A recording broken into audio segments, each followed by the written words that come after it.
আসসালামু আলাইকুম। আমি আসলে আজকে যে বিষয়টা নিয়ে কথা বলতে চাই সেটা হলো রোমানিয়ান আমেরিকান ইউনিভার্সিটি নিয়ে। আসলে রোমানিয়ান আমেরিকান ইউনিভার্সিটি নিয়ে অনেক বেশি জল্পনা কল্পনা ছিল।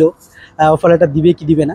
তো গত 3 দিন বা 4 দিন আগে কিছু অফার লেটার আমার কাছে মনে হয় যে অনেকগুলোই অফার লেটার অলরেডি ওরা দিয়ে দিয়েছে গত 4-5 দিন আগে। বিকজ আমার ব্যক্তিগতভাবে আমার নিজস্ব আহ, মানে আমাদের সঙ্গে যারা কাজ করতেছে, তো এদের আমার অ্যাটলাস্ট 5টা মাত্র অফার লেটার আটকাই ছিল মাত্র। তো ওই 5টাই দিয়ে দিচ্ছে আমি যতটুকু বুঝলাম। তো বাকি যারা স্টুডেন্ট আছে, যাদের স্টুডেন্ট আছে তাদেরকে সকলকেই আসলে ওরা অফার লেটার অলরেডি আমার মনে হয় দিয়ে দিচ্ছে। বিকজ আমার যেহেতু 5টা অফার লেটার ছিল পেন্ডিং, তো 5টা যেহেতু আসছে, আমার কাছে মনে হয় যে বাকি যারা সেলফ অ্যাপ্লিকেন্ট ছিল বা আদার্স কোনো এজেন্সি বা বড় ভাই যারা অ্যাপ্লিকেশন করছে তাদের অলরেডি সকলেই হয়তো বা রিসিভ করছে। আচ্ছা, রোমেনিয়ান এখন আমাকে অনেকে প্রশ্ন করতেছে এই অবস্থায় আসলে টিউশন ফি দেওয়াটা কি ঠিক হবে কি হবে না। আসলে এই বিষয়ে মতবাদ যেটা আমার থাকবে, এটা একদমই আপনার ব্যক্তিগত ইচ্ছা। যেমন আমার সঙ্গে যারা আহ, কাজ করতেছে 5 জনের মধ্যে অলরেডি 4জন অলরেডি টিউশন ফি দিয়ে দিছে, একজন মাত্র পেন্ডিং আছে। তাই না, তাদের কি চিন্তা ভাবনা সেই অনুযায়ী তারা টিউশন ফি দিয়ে দিছে। আর সব থেকে বড় কথা যে রোমানিয়ান আমেরিকান যে এনরোলমেন্ট ডেট, মেবি এটা ওরা ফেব্রুয়ারি পর্যন্ত নিয়ে যাবে।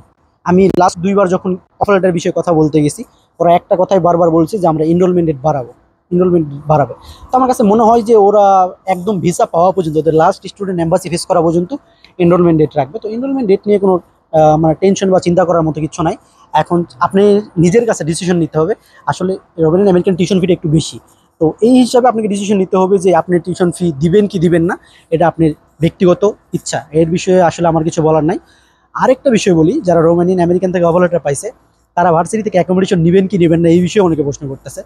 এটাও আপনাদের ব্যক্তিগত ইচ্ছা, বাট প্রিভিয়াস যে ঘটনাগুলো ঘটছে, রোমানিয়ান আমেরিকান থেকে অ্যাকোমোডেশন নেওয়ার পরে টাকাটা অনেক বেশি, 720 ইউরো দেওয়ার পরেও Romanian American university accommodation paper confirmation যেটা, এটা অনেক লেট করে দিছে। ফর এক্সাম্পল কি, আমার স- আমি আমার একটা আমি একটা ছেলের পেমেন্ট করে দিয়েছিলাম সেলফ অ্যাপ্লিকেন্টের।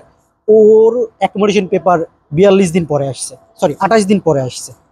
মানে ভার্সিটি কনফার্মেশন করছে 28 দিন পরে। এটা কেমন কথা, এটা আসলে ঠিক না, আমার কাছে মনে হইতেছে এটা ঠিক না। আহ, 1 সপ্তাহ থেকে 10 দিন সময় নেওয়া উচিত, এর বেশি নয়। তো আপনারা যারা অলরেডি টিউশন ফি দিয়ে দিয়েছেন রোমানিয়ান আমেরিকানে, আপনারা ভার্সিটির সঙ্গে কথা বলেই অ্যাকোমোডেশন বিষয়টা দেখেন। হয়তোবা আমি মনে করি যে বাইরে অ্যাকোমোডেশন নেওয়া আপনাদের জন্য বেশি ভালো হবে। মানে বাইরে অ্যাকোমোডেশন নিলে আপনারা শর্ট টাইমে, ফর এক্সাম্পল 5 থেকে 7 দিনের মধ্যে আপনার অ্যাকোমোডেশন পেপার পেয়ে যাবেন। দেখা গেল আপনার টিউশন ফি দিয়ে দিয়েছেন, বাট ভার্সিটি অ্যাকোমোডেশন পেপার যে কনফার্মেশন, যেটা অ্যাকোমোডেশন পেপারটা দিতে আসে না, এর জন্য আপনার অ্যাপয়েন্টমেন্ট ডেট নিতে পারতেছেন না। তো এটা আসলে খুবই যন্ত্রণার।